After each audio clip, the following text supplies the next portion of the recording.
ये आज हम लोग पढ़ेंगे रिस्पायरेशन, है ना। श्वसन क्या है। जो ही आप किसी पूछते हैं कि व्हाट इज रिस्पायरेशन, रिस्पायरेशन क्या है, तो जवाब आता है कि respiration is the process in which take oxygen and release carbon dioxide is called respiration.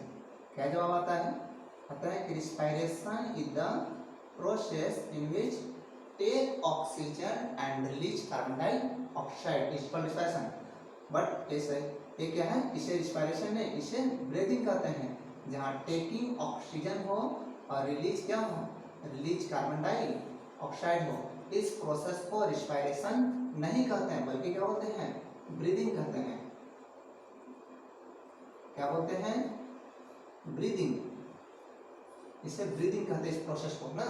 तो अब आता है कि व्हाट इज रिस्पायरेशन। रिस्पायरेशन क्या है, तो रिस्पायरेशन एक क्या है कि कॉम्प्लेक्स रिएक्शन है ना, एक बायोमोलिक्यूल्स प्रोसेस है, बायोलॉजिकल प्रोसेस है, जिसमें सभी कॉम्प्लेक्स मॉलिक्यूल का क्या होता है, ऑक्सीडेशन होता है और वो सिंपल मॉलिक्यूल्स में चेंज कर जाते हैं। साथ ही साथ क्या होता है कि ऑक्सीजन भी रिलीज करते हैं। कॉम्प्लेक्स मॉलिक्यूल,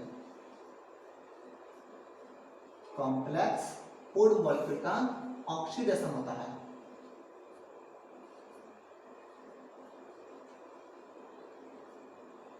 ऑक्सीडेशन होता है और ऑक्सीडेशन के बाद वो क्या करते हैं, सिंपल मॉलिक्यूल में चेंज कर जाते हैं।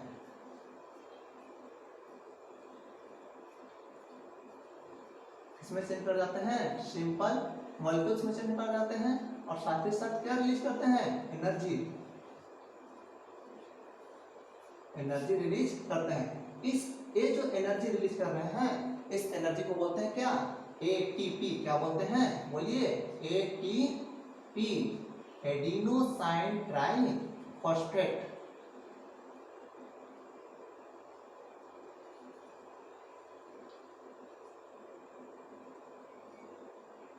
Adenosine triphosphate.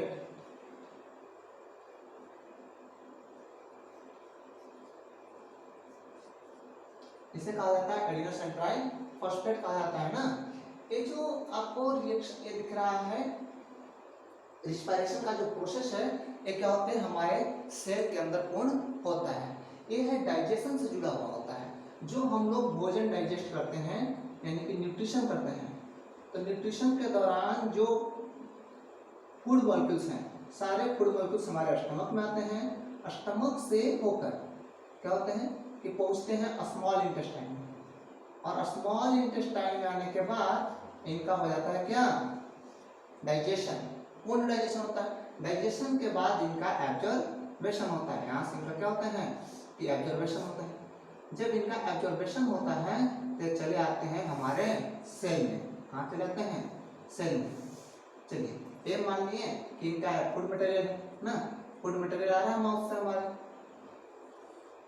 चलिए हमारे माउथ से फूड मटेरियल आ रहा है और आए कहाँ, स्मॉल इंटेस्टाइन में। यहाँ पर इनका डाइजेशन होगा। डाइजेशन होने के बाद इनका एब्जॉर्बेशन होगा। एब्जॉर्प्शन होने के बाद ये चले जाए कहाँ, सेल में। और जब सेल में आएंगे तो आएंगे ग्लूकोज के रूप में, ग्लूकोज के रूप में। अब इन ग्लूकोज का क्या होगा कि ऑक्सीजन की उपस्थिति में ऑक्सीडाइजेशन होगा या ऑक्सीडेशन होगा। अब ये फूड मॉलिक्यूल टूटेंगे, इसमें CO2 प्लस H2O में, CO2 और H2O टूटेगा। साथ ही साथ रिलीज करेगा क्या, एटीपी रिलीज करेगा। ये जो एटीपी निकलेगा, ये एटीपी कहलाएगा एनर्जी, एनर्जी कहलाएगा। और इस एनर्जी का प्रयोग हम विभिन्न वर्कों में करते हैं। जितने भी हमारे पास डिफरेंट टाइप ऑफ वर्क हैं बॉडी के द्वारा, उन सभी वर्कों में इसका प्रयोग किया जाता है, इस एनर्जी का। एक प्रश्न और उठता है स्टूडेंट कि सर ये एनर्जी प्रोड्यूस करने के लिए कौन कौन से फूड मटेरियल कार्य करते हैं। तो हमारे जो फूड मटेरियल होते हैं उसमें आते हैं आपको कार्बोहाइड्रेट। कौन आएंगे, कार्बोहाइड्रेट, कार्बोहाइड्रेट आते हैं। और आते हैं प्रोटीन। और कौन आते हैं, प्रोटीन, प्रोटीन का होता है। और एक आते हैं कौन, फैट। इनके अलावा कार्बनिक एसिड का भी होता है। किसका होता है, कार्बनिक एसिड,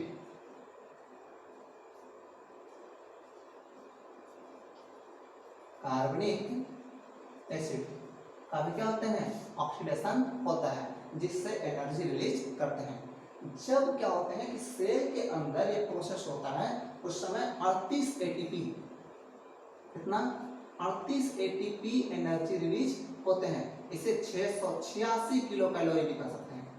कितना कहते हैं, 686 किलो कैलोरी क्या होते हैं, एनर्जी का फॉर्मेशन होता है, या 38 एटीपी एनर्जी का फॉर्मेशन होता है। ये जो पूरा रिस्पायरेशन आप देख रहे हैं, इस रिस्पायरेशन को क्या कैटाबोलिक रिएक्शन के नाम से भी जानते हैं। क्या होते हैं, कैटाबोलिक रिएक्शन। क्या है जरा देखिए, कैटाबोलिक रिएक्शन,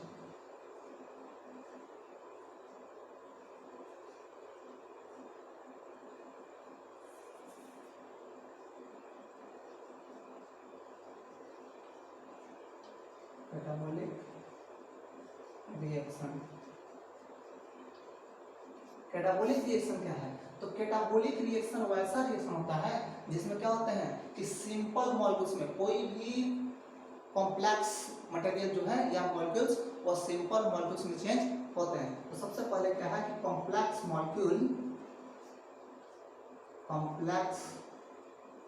मॉलिक्यूल इसमें सिंपल मॉलिक्यूल में चेंज जाता है, change to simple molecule, simple molecules में चेंज होता है, मॉलिक्यूल्स में चेंज हो जाते हैं। सेकंड क्या है, इसमें एनर्जी रिलीज करता है।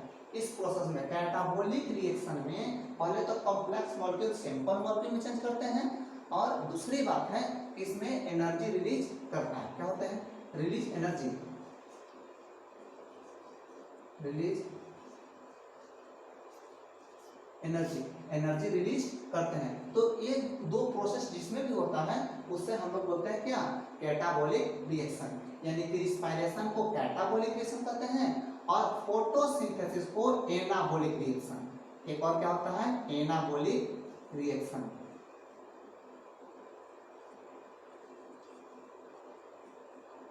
एनाबोलिक रिएक्शन, एनाबोलिक रिएक्शन जो आप देख रहे हैं यह कहलाता है फोटोसिंथेसिस को कहते हैं, और कैटाबोलिक जो देख रहे हैं ये रिस्पायरेशन को कहा जाता है ना, क्योंकि इसमें जो होते हैं ग्लूकोज का निर्माण होता है, और इसमें क्या होते हैं, ग्लूकोज का विखंडन होता है, यानी ग्लूकोज टूटते हैं। इस प्रोसेस में स्टूडेंट्स क्या होता है, ग्लूकोज टूटते हैं, और इस प्रोसेस में ग्लूकोज का निर्माण होता है। यह है एनाबोलिक रिएक्शन और यह कैटाबोलिक रिएक्शन। एक बार रिकॉल कर ले फटाफट यहाँ तक। तो रिस्पायरेशन क्या है, तो रिस्पायरेशन वह प्रोसेस है जिसमें सभी कॉम्प्लेक्स मॉलिक्यूल्स क्या होते हैं, ऑक्सीडेशन होता है, और वह सिंपल मॉलिक्यूल्स में टूट जाते हैं। साथ ही साथ क्या निकलता है, एनर्जी किस रूप में निकलता है, एटीपी के रूप में। इसको बोलते हैं एडिनोसाइन ट्राइफॉस्फेट, यानी इसमें 3 क्या होते हैं, अणु पाए जाते हैं। अब है कि ये प्रोसेस होता कैसे है, तो हम लोग जो भी फूड मटेरियल टेक करते हैं वो फूड मटेरियल स्टमक में या स्मॉल इंटेस्टाइन में आने के बाद डाइजेशन होता है। डाइजेशन के बाद इनका एब्जॉर्प्शन होता है, और ये चले जाते हैं कहाँ, ब्लड के साथ से हमारे सेल में। सेल में आने के बाद ग्लूकोज का ऑक्सीडेशन होता है, और अब आता है CO2 और H2O, साथ में क्या बनाते हैं, 38 एटीपी एनर्जी। इसी एनर्जी का प्रयोग हम विभिन्न वर्क में करते हैं। अब है कि इनके लिए कौन कौन सा मटेरियल चाहिए, तो ऑक्सीडेशन होता है कार्बोहाइड्रेट का, प्रोटीन का और फैट का, साथ में कार्बनिक एसिड का भी ऑक्सीडेशन होता है। पूरे ऑक्सीडेशन का जो प्रोसेस है वह प्रोसेस क्या कहलाता है, कैटाबोलिक रिएक्शन, क्योंकि इसमें सिंपल मॉलिक्यूल का निर्माण होता है और एनर्जी रिलीज होते हैं। जबकि एनाबोलिक रिएक्शन इसको बोलते हैं फोटोसिंथेसिस को, फोटोसिंथेसिस का जो रिएक्शन है उसको बोलते हैं हम लोग क्या, एनाबोलिक रिएक्शन। आइए अब देखते हैं टाइप ऑफ रिस्पायरेशन।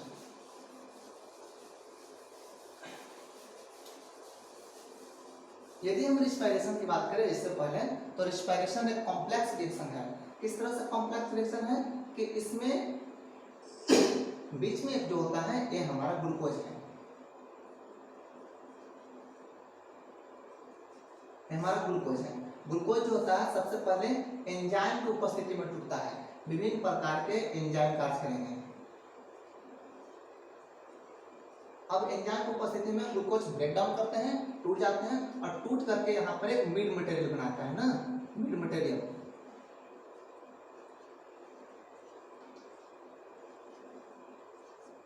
और फिर मिड मटेरियल का क्या होता है कि इनका ऑक्सीडेशन होता है दो प्रकार से। तो ये मिड मटेरियल का ऑक्सीडेशन दो प्रकार से होते हैं। एक तो अगर ऑक्सीजन की उपस्थिति में हो, in the presence of oxygen के उपस्थिति में यदि पायरुविक एसिड का विखंडन होता है तो ये बनते हैं क्या, एरोबिक रिस्पायरेशन कहलाते हैं, एरोबिक रिस्पायरेशन। लेकिन जब क्या हो कि अब्सेंस ऑफ ऑक्सीजन यानी विदाउट ऑक्सीजन के अगर पायरुविक एसिड का ऑक्सीडेशन होता है तो उसको बोलते हैं हम लोग एनाएरोबिक रिस्पायरेशन, एनाएरोबिक रिस्पायरेशन, इसको एनाएरोबिक रिस्पायरेशन कहते हैं। इस प्रकार हम देखते हैं कि पूरे रिस्पायरेशन के दौरान बीच में एक क्या होता है, मिड मटेरियल बनता है, मध्यवर्ती पदार्थ बनता है।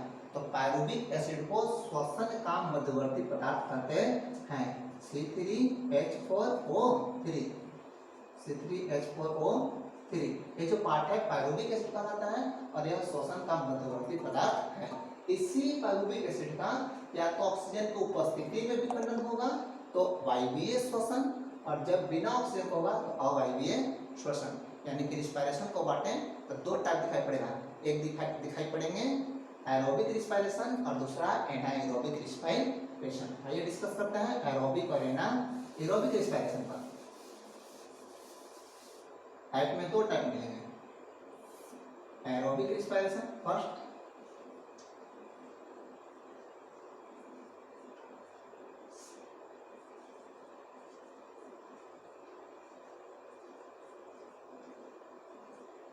सेकंड मिलेगा एनाएरोबिक।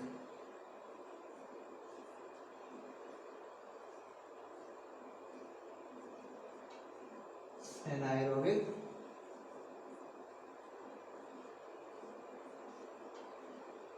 रिस्पायरेशन ये मिलेंगे। तो हम यदि एरोबिक रिस्पायरेशन बात करते हैं तो ये जो होता है सबसे पहले प्रेजेंस ऑफ ऑक्सीजन, ऑक्सीजन की उपस्थिति में होता है, with oxygen, with oxygen, oxygen की उपस्थिति में ही होता है। लेकिन ये जो होते हैं ये क्या होता है, without oxygen,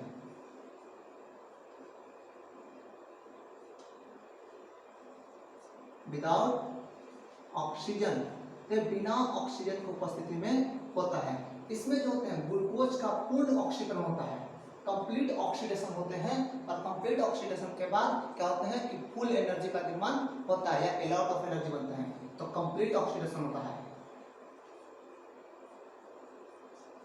complete oxidation,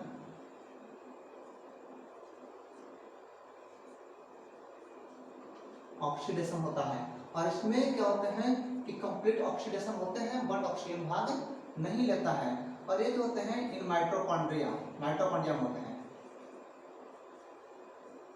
in mitochondria, mitochondria होते हैं बट साइटोप्लाज्म होते हैं, इन साइटोप्लाज्म, साइटोप्लाज्म, ये साइटोप्लाज्म में होते हैं। इसमें जो एनर्जी रिलीज होता है, a lot of एनर्जी निकलते हैं, a lot of एनर्जी निकलते हैं, बस इसमें लेस देन एनर्जी निकलता है, लेस देन एनर्जी निकलता है। इसमें क्या होता है, लेस देन एनर्जी का निर्माण होता है। यहाँ पर जब ग्लूकोज टूटता है, जो ग्लूकोज है C6H12O6, ये जो ग्लूकोज है यहाँ पर जब टूटता है तो सीधा क्या होता है, पहली बात ये तो माइटोकॉन्ड्रिया में टूटते हैं, और दूसरी बात है यहाँ भी एंजाइम भाग लेता है, लेकिन ऑक्सीजन की उपस्थिति में।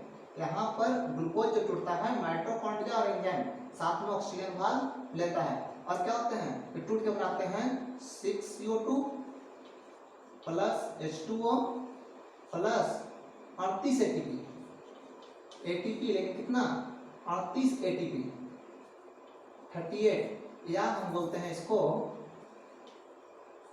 38 एटीपी निकलता है, या कह सकते हैं 686 किलो कैलोरी। कितना? 686 किलो कैलोरी या 38 एटीपी एनर्जी का निर्माण होता है। और यह प्रोसेस हमारे माइटोकॉन्ड्रिया में पूर्ण होते हैं। जबकि इसमें बात करें तो इसमें जो ग्लूकोज है C6H12O6, एक ग्लूकोज जो है बिना ऑक्सीजन में टूटता है, और बिना ऑक्सीजन के जब टूटता है तो यहाँ पर दो प्रकार से टूटते हैं। एक तो क्या होता है कि इष्ट के द्वारा टूट सकता है, बिना ऑक्सीजन में टूटते हैं तो इष्ट के द्वारा,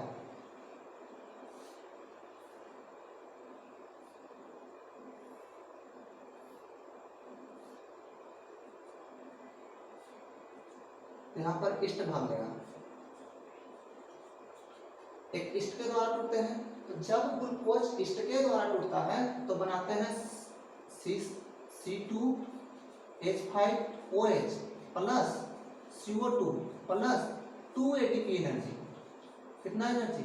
2 ATP एनर्जी। ये जो C2H5OH है यह है इथाइल अल्कोहल। क्या है? Ethyl alcohol. C2H5OH इसको बोलते हैं इथाइल अल्कोहल। इथाइल अल्कोहल, ये इथाइल अल्कोहल एक प्रकार के शराब होता है जिसका निर्माण या तो प्लांट में होते हैं या इष्ट के द्वारा क्या होते हैं कि फल या फिर जौ इत्यादि में होते हैं, है ना। और इसका प्रयोग शराब के रूप में किया जाता है। लेकिन जब यही ग्लूकोज हमारे मसल्स में टूटते हैं, कहाँ? इन मसल्स, इन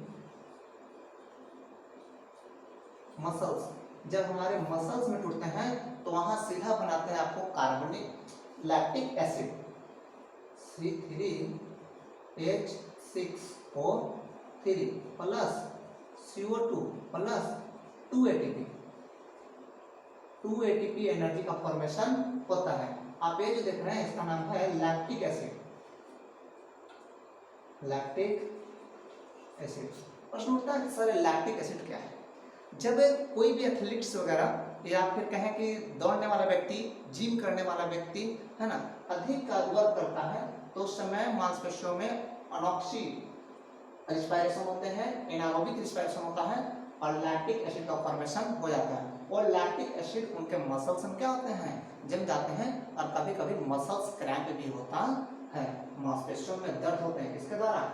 लैक्टिक एसिड के द्वारा। यहाँ से 2-3 प्रश्न बहुत ज्यादा पूछ जाते हैं कि सेलुलर रिस्पायरेशन में कितना एनर्जी बनता है? 38 एटीपी। दूसरी बात है कि जब ग्लूकोज ऑक्सीजन की उपस्थिति में ब्रेक डाउन करते हैं तब क्या बनता है? तब बनता है CO2 और H2O। लेकिन जब ग्लूकोज ऑक्सीजन के अनुपस्थिति में टूटता है वो भी ईस्ट या बैक्टीरिया के द्वारा, तब क्या बनते हैं? तब बनते हैं इथाइल अल्कोहल, जिसे हम लोग शराब के नाम से जानते हैं।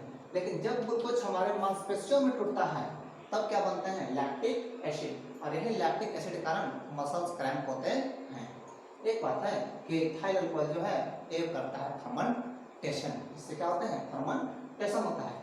जब फर्मेंटेशन होता है, सबसे पहली बात है कि जब फर्मेंटेशन होता है क्या होता है कि हम ईस्ट के द्वारा फर्मेंटेशन करते हैं और इसका प्रयोग करते हैं इडली बनाने में। फर्मेंटेशन में क्या बनाते हैं? इडली।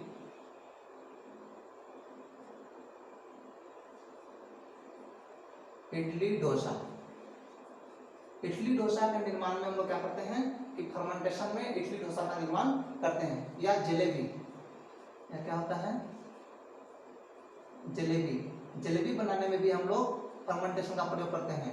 फिर फर्मेंटेशन का प्रयोग हम लोग इडली डोसा जलेबी ताड़ी पाम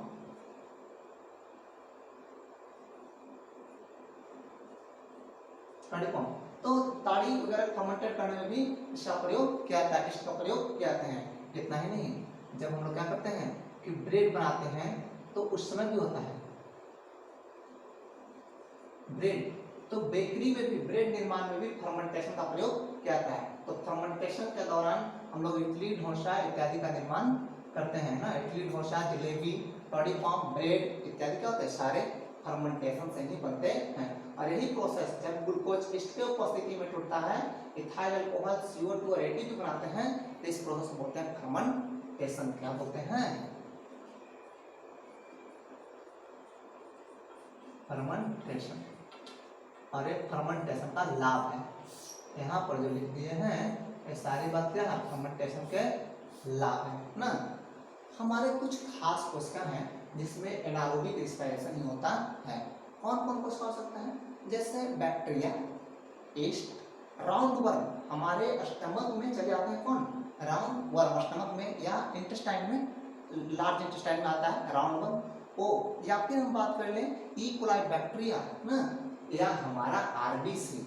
जो आरबीसी है हमारा, आरबीसी भी क्या करता है कि यह एनारोबिक रिस्पायरेशन करते हैं क्योंकि इसमें माइटोकॉन्ड्रिया नहीं होता है। आइए अब स्टूडेंट एक बार हम लोग रिकॉल कर लेते हैं कि रिस्पायरेशन में दो प्रकार के रिस्पायरेशन टाइप की बात करें तो there are two type of respiration, first aerobic और सेकंड एनाएरोबिक, वायवीय श्वसन और अवायवीय श्वसन। वायवीय श्वसन ऑक्सीजन की उपस्थिति में होता है, in the presence of oxygen. अवायवीय श्वसन के होते हैं ऑब्सेंस ऑफ ऑक्सीजन यानी विदाउट ऑक्सीजन के होते हैं। इसमें कंप्लीट ऑक्सीडेशन होते हैं, ग्लूकोज पूर्णतः टूट जाता है सेल के अंदर, और इसमें क्या होते हैं कि ये साइटोप्लाज्म में पूर्ण होते हैं। ये ज्यादातर माइटोकॉन्ड्रिया यानी कि रिस्पायरेशन जो है एरोबिक रिस्पायरेशन माइटोकॉन्ड्रिया में होता है, जबकि ये साइटोप्लाज्म में पूर्ण होते हैं। इसमें a lot ऑफ एनर्जी निकलते हैं 38 एटीपी, जबकि इसमें लेस एनर्जी निकलते हैं 2 एटीपी। इसमें ग्लूकोज विखंडन करके CO2 H2O और 38 एटीपी बनाता है, जबकि इसमें ग्लूकोज टूट करके इथाइल अल्कोहल या लैक्टिक एसिड का फॉर्मेशन करते हैं। इथाइल अल्कोहल के फॉर्मेशन को बोलते हैं फर्मेंटेशन। फर्मेंटेशन की क्रिया के द्वारा इडली, डोसा, जलेबी, तड़ीपाव, ब्रेड इत्यादि के निर्माण किए जाते हैं हमारे शरीर में। जबकि हमारे शरीर में इथाइल अल्कोहल का निर्माण नहीं होता है। अगर हमारे शरीर में इथाइल अल्कोहल होता तो कोई व्यक्ति बाहर से शराब क्यों पीता है कि नहीं, सोचने वाली बात है। कोई व्यक्ति बाहर शराब क्यों पीता है, क्योंकि हमारे बॉडी में इथाइल अल्कोहल का निर्माण नहीं होता है, जबकि लैक्टिक एसिड का निर्माण हमारे बॉडी में हो जाता है, जिससे मसल्स क्रैम्प होते हैं, है ना। आइए अब जानते हैं थोड़ा सा रिस्पायरेशन के कुछ पॉइंट्स को, कौन कौन से पॉइंट्स है रिस्पायरेशन के ना।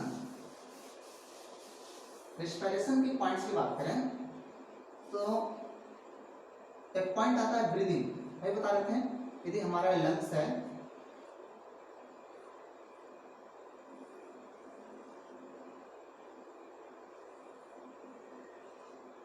हमारा लंग्स है तो इधर से क्या होंगे, ऑक्सीजन आएगा और CO2 बाहर निकलेगा। CO2 बाहर निकलेंगे और ऑक्सीजन अंदर आएंगे। तो ये जो प्रोसेस है ऑक्सीजन लेना और कार्बन डाइऑक्साइड छोड़ना, इस प्रोसेस को बतलाएं कि कहते हैं ब्रीदिंग।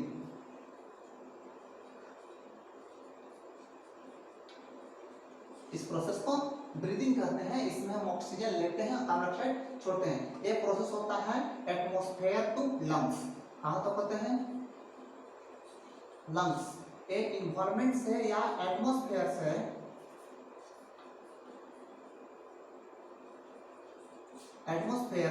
कहाँ तक, लंग्स तक जो प्रोसेस होता है उसको बोलते हैं ब्रीदिंग।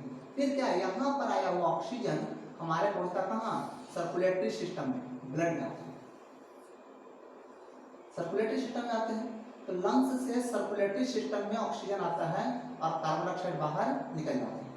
कार्बन डाइऑक्साइड क्या होंगे, पुनः लंग्स में जाते हैं, और CO2 कहाँ आते हैं, आपको सर्कुलेटरी सिस्टम में चले आते हैं। तो ये जो हमारे बॉडी में जो रिस्पायरेशन होता है इसको बोलते हैं इनर रिस्पायरेशन, इंटरनल।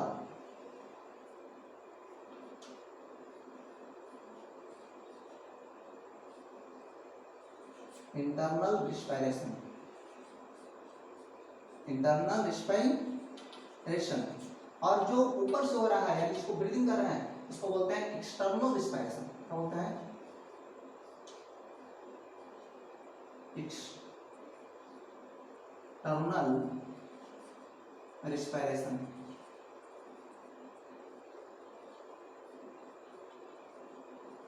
रिस्पिरेशन तो ब्रीदिंग को ही बोलते हैं एक्सटर्नल रिस्पायरेशन, है ना। जो हमारे बॉडी में हो रहा है उसको बोलते हैं इंटरनल रिस्पायरेशन। अब जो इंटरनल रिस्पायरेशन है ये भेज देता है कहाँ, हमारे सेल को, हमारे सेल में भेज देता है ऑक्सीजन को।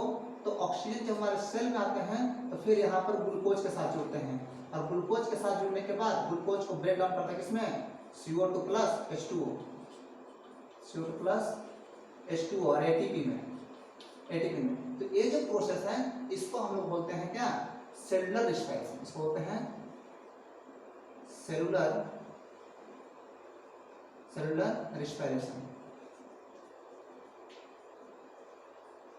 रिस्पायरेशन। इस प्रकार आप कहें कि रिस्पायरेशन के साथ बहुत सारे टाइप हो गए, नहीं, ये सारे टाइप नहीं है रिस्पायरेशन के।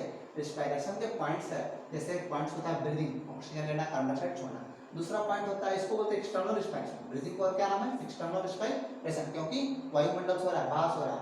दूसरा क्या है, इंटरनल रिस्पायरेशन, हमारे बॉडी में ऑक्सीजन का जो ट्रांसपोर्टेशन होता है, परिवहन जो होते हैं, वो कराता है इंटरनल रिस्पायरेशन। लेकिन वही सेल के अंदर जब ग्लूकोज टूट करके एटीपी का फॉर्मेशन करता है, उसको बोलते हैं cellular respiration.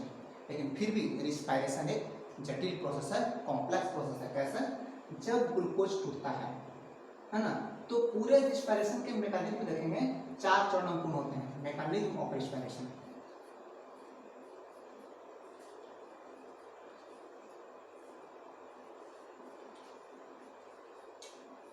Mechanism of respiration. जब आप रिस्पायरेशन के मैकेनिज्म देखेंगे तो 4 स्टेप मोशन। पहला होता है ग्लाइकोलाइसिस,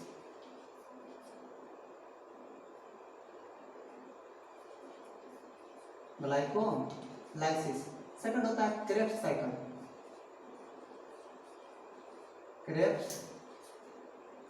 साइकिल, और थर्ड जो प्रोसेस है वो होता है आपको electron transport,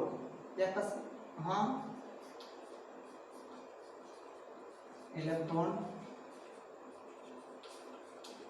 transport.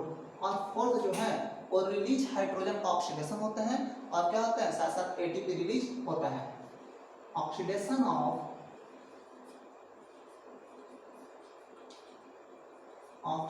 Of release hydrogen,